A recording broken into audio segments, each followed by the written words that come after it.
Classes. कैसे हैं आप सब लोग? आई होप आप लोग की स्टडीज बहुत अच्छी चल रही होगी। आज हम मॉडर्न इंडियन हिस्ट्री का अगला पार्ट कंटिन्यू करने वाले हैं। हम लोग अभी देख रहे हैं अराइवल ऑफ यूरोपियंस की, किस तरह से यूरोपियंस जो थे, जो पश्चिमी लोग थे, वो हमारे इंडिया में आए और इसको अपनी कॉलोनी बनाते गए, अपना उपनिवेश करते गए यहाँ पे। ठीक है, तो उपनिवेशवाद का ही एक एग्जांपल है जो कॉलोनियलिज्म जिसको बोलते हैं हम, तो मॉडर्न इंडियन हिस्ट्री में हम वही देखने वाले हैं। स्टार्ट करते हैं। जो लोग भी चैनल में नए हैं, चैनल को सब्सक्राइब कीजिए, लाइक कीजिए, शेयर कीजिए। ठीक है, हम लोगों ने पोर्तुगीज के बारे में पढ़ा था लास्ट क्लास में, पुर्तगालियों के बारे में, कि पुर्तगाली जो थे वो 1498 में 1498 में वास्को डी गामा नाम का एक व्यक्ति सबसे पहले भारत में आया।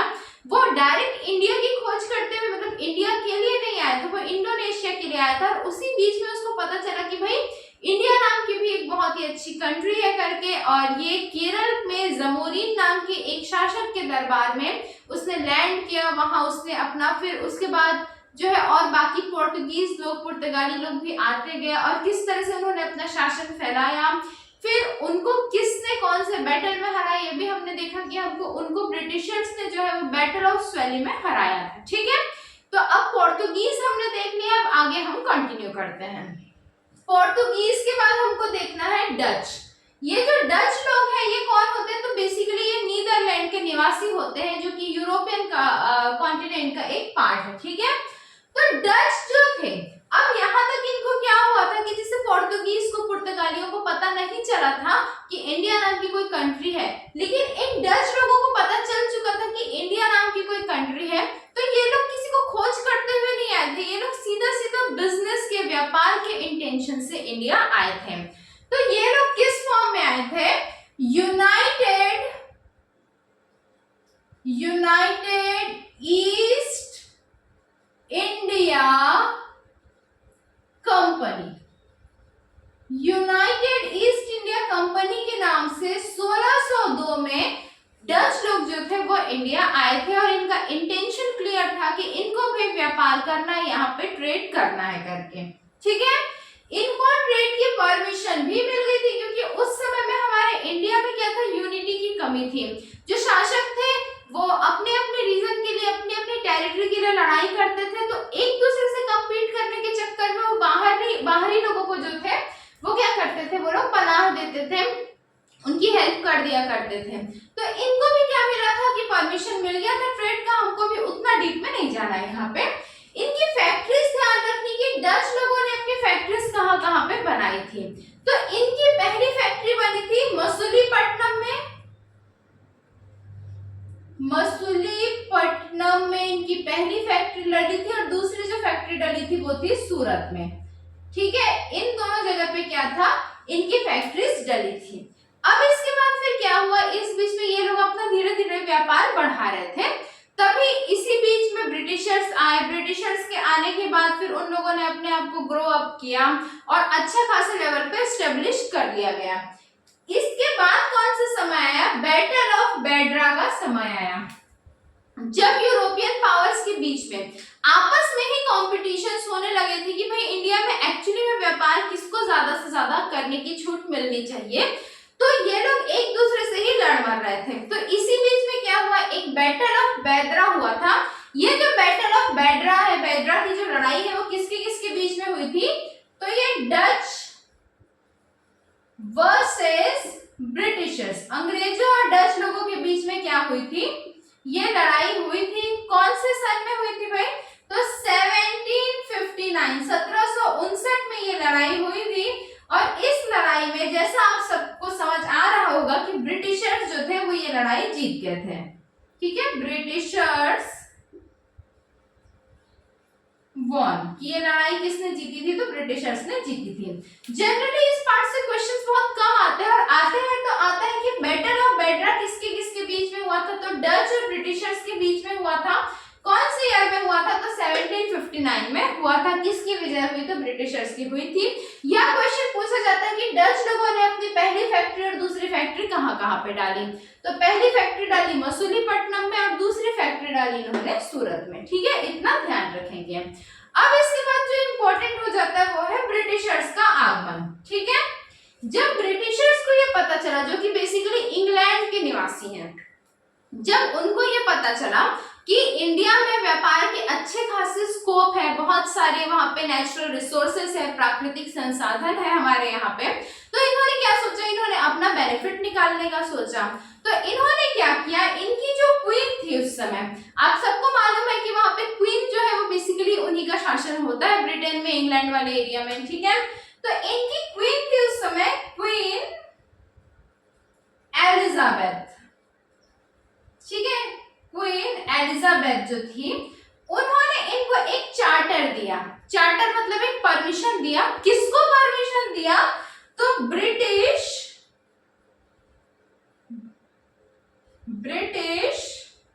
ईस्ट इंडिया कंपनी, ठीक है, इसको EIC लिख रही हूं मैं, ब्रिटिश ईस्ट इंडिया कंपनी को सन 1600 में ये चार्टर मिला था कि भाई इंडिया नाम की एक कंट्री है, उसमें ट्रेड करने के लिए ईस्ट इंडिया कंपनी नाम की एक प्राइवेट कंपनी थी, उसको चार्टर दिया गया, मतलब परमिशन दिया गया कि आप हमारी तरफ से जाओ और जाके वहां पर ट्रेड करो, व्यापार करो, ठीक है। तो 1600 में ये चार्टर मिल गया था, लेकिन यहाँ ब्रिटेन से पहला व्यक्ति जो आया था वो आया था 1608 में, ठीक है, sir William Hawkins. Sir William Hawkins नाम का पहला व्यक्ति 1608 में इंडिया आया था। इस समय जहांगीर का शासन चल रहा था, तो जहांगीर के शासन में ये विलियम हॉकिंस, ये जो कुकर आता है ना हॉकिंस, वैसे वाला हॉकिंस है, ठीक है। तो ये 1608 में सर विलियम हॉकिंस नाम का एक व्यक्ति ब्रिटेन से इंडिया आया, जो कि ईस्ट इंडिया कंपनी का ही एक आदमी था। जहांगीर के दरबार में आया, उनको इम्प्रेस किया, कुछ चीजें दी, उनकी तारीफ की। तो इन्होंने क्या किया था कि जहांगीर जो कि उस समय के मुगल रूलर थे, जो इंडिया के में बेसिकली जिनका राज चल रहा था, उन्होंने इनको व्यापार करने की परमिशन दे दी थी, ठीक है। तो 1608 में देखो ध्यान रखना ही है, 1600 में क्या मिला था, परमिशन मिला था, लेकिन आए नहीं थे। आए कब थे, 1608 में आए थे, इसीलिए बोला जाता है कि डच पहले आए और ब्रिटिशर्स बाद में आए। तो 1600 में सर विलियम हॉकिंस नाम का एक व्यक्ति आया, जहांगीर के दरबार में आया, उनसे बातचीत की, उनको इम्प्रेस किया और चार्टर ले लिया ट्रेड का। इन्होंने अपनी पहली फैक्ट्री कहां पे डाली, तो 1613 में, 1613 में फर्स्ट फैक्ट्री डाली इन्होंने सूरत में। कहां पे डाली भाई, सूरत में। अब आप लोगों के मन में ये क्वेश्चन आ रहा होगा कि हर कोई सूरत या मसूलीपट्टनम ही क्यों ले रहा है, क्योंकि यहाँ से एक्सपोर्टेशन इजी होता था, बाहर से सामान मंगाना या यहाँ से सामान भेजना, ये पोर्ट वाले एरिया थे, तो यहाँ पर से जो ट्रांसपोर्टेशन था वो इजी था, ठीक है। तो पहली फैक्ट्री इन्होंने डाली सूरत में। कहां पे, सूरत में। किसने, ब्रिटिशर्स ने, ध्यान रखेंगे। अब 1608 में आया सर विलियम हॉकिंस, 1613 में इनकी पहली फैक्ट्री डल गई सूरत में, ठीक है। फिर क्या हुआ, 1615 में पहली फैक्ट्री डलने के ठीक 2 साल बाद एक और आदमी ईस्ट इंडिया कंपनी की तरफ से आया, जिसका नाम था सर थॉमस रो, ठीक है। रोते बिलखते ये आदमी आया और आके फिर से इसने बोला कि भाई हमको अपना व्यापार करने के लिए परमिशन चाहिए, आप बहुत अच्छे लोग हैं, आप हमको हेल्प कीजिए। तो इनको 1616 में दूसरी फैक्ट्री डालने की भी परमिशन मिल गई और दूसरी फैक्ट्री इन्होंने डाली, जो थी इनकी सेकेंड फैक्ट्री मसूलीपट्टनम में, ठीक है। इनकी दूसरी फैक्ट्री कहां पे डाली भाई, मसूलीपट्टनम में।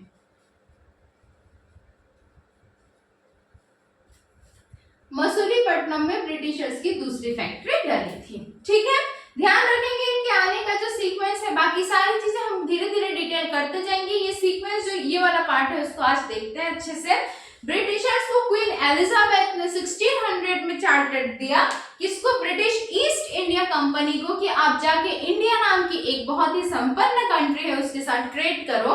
तो इन लोगों में से 1608 में, 1608 में सर विलियम हॉकिंस नाम का एक पर्सन आया, जहांगीर के दरबार में आया, आके उनसे बातचीत करके इम्प्रेस करके एक फैक्ट्री डालने की परमिशन ले ली, जो कहां पे डली भाई, सूरत में डली।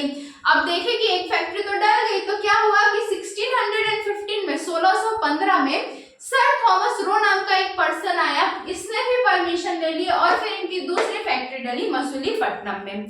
कई बार क्वेश्चंस पूछे जाते हैं कि ब्रिटिशर्स की पहली फैक्ट्री कहाँ पे डली, दूसरी कहाँ पे डली, ये डच की कहाँ पे डली, तो ध्यान रखेंगे, ठीक है। अब क्या हुआ, ब्रिटिशर्स आए ईस्ट इंडिया कंपनी के फॉर्म में। इन लोगों ने क्या, ये आए तो एक आदमी तो नहीं आएगा, धीरे धीरे पूरी कंपनी थी तो उसके एम्प्लॉइज आते गए, इंडिया में अलग अलग जगह पे बसते गए और इन लोग क्या किए, फिर धीरे धीरे अपना एरिया बढ़ाते गए, फोर्टिफिकेशन करते गए, किलाबंदी करते गए। ये सब तो हमको देखना है आगे। 1662 का एक टाइम था, यहाँ पर क्या हुआ, एक मैरिज अलायंस हुआ था, ठीक है, शादी ब्याह वाला रिश्ता बना था पुर्तगालियों और ब्रिटिशर्स के बीच में। सर चार्ल्स करके एक प्रिंस था ब्रिटिशर्स की, उसकी शादी पोर्तुगीज की एक प्रिंसेस के साथ हुई थी। तो पुर्तगालियों ने क्या किया, उस समय जो गोवा बॉम्बे वाला एरिया था वो पोर्तुगीज का था। तो 1662 में पुर्तगालियों ने दहेज के डाउरी के फॉर्म में बॉम्बे को ब्रिटिशर्स को दे दिया था, ठीक है। पोर्तुगीज लोगों ने क्या किया था, बॉम्बे को, जो प्रेजेंट मुंबई है, उसको in the form of dowry, दहेज के फॉर्म में, ठीक है, दहेज के फॉर्म में किसको दे दिया, ब्रिटिशर्स को दे दिया था। ये क्वेश्चन भी पूछा जाता है कि कौन से ईयर या बॉम्बे जो है वो किसने किसको दिया था, तो पुर्तगालियों ने ब्रिटिशर्स को दे दिया था। देखो भाई कैसे लोग थे ये लोग कि इंडिया हमारा, देश हमारा, और एक दूसरे को हमारी ही टेरिटरी दे रहे थे, ठीक है।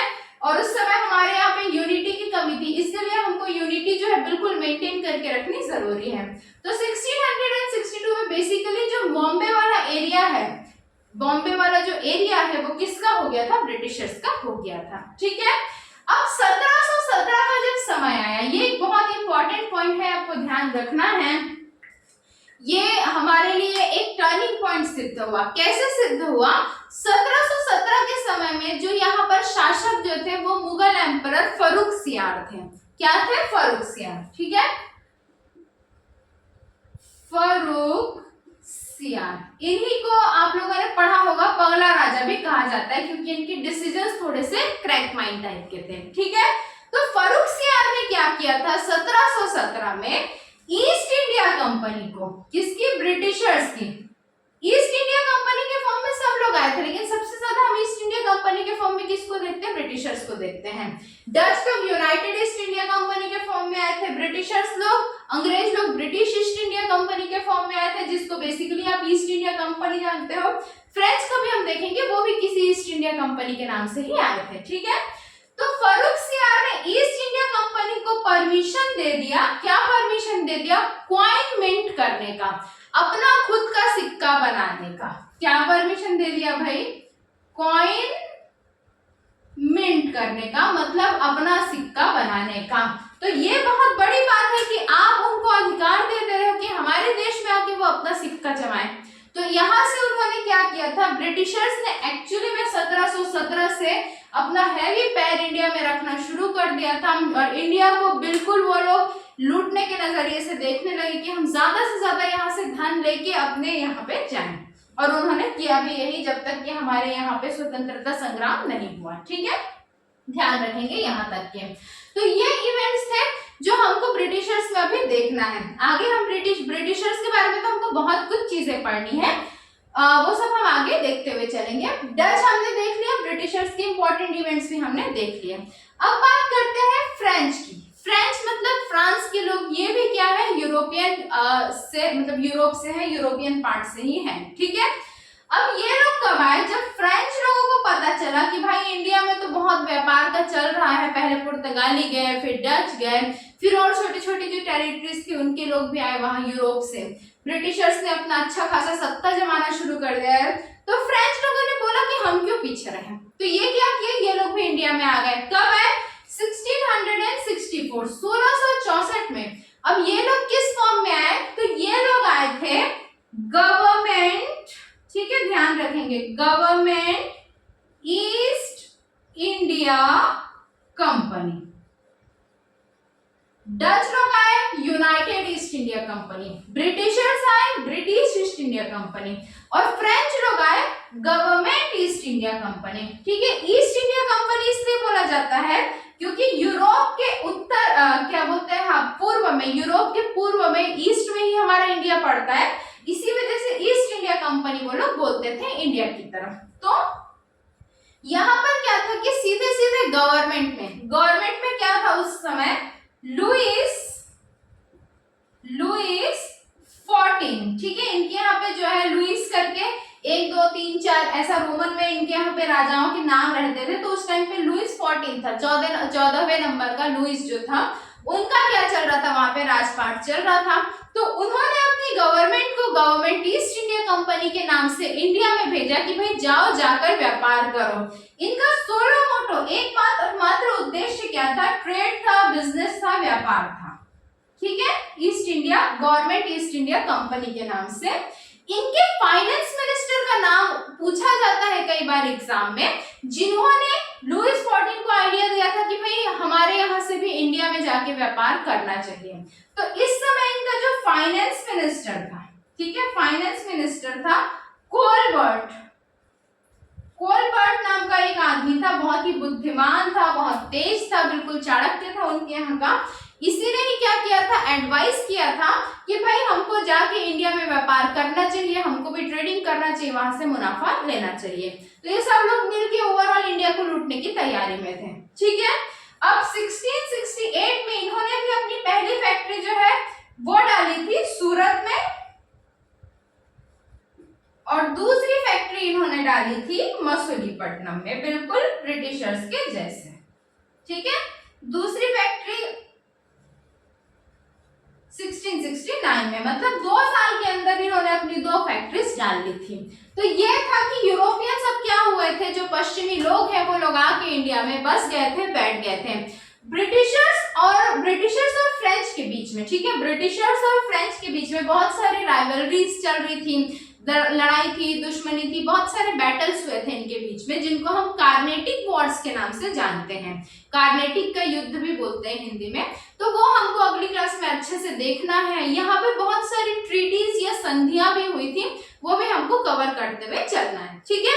तो जो लोग भी चैनल में नए हुए सब्सक्राइब कीजिए, मोटिवेशन मिलता है आपके सपोर्ट से, तो बिल्कुल सपोर्ट में कंजूसी मत कीजिएगा। चलो मिलते हैं अगली क्लास में, okay bye bye, take care.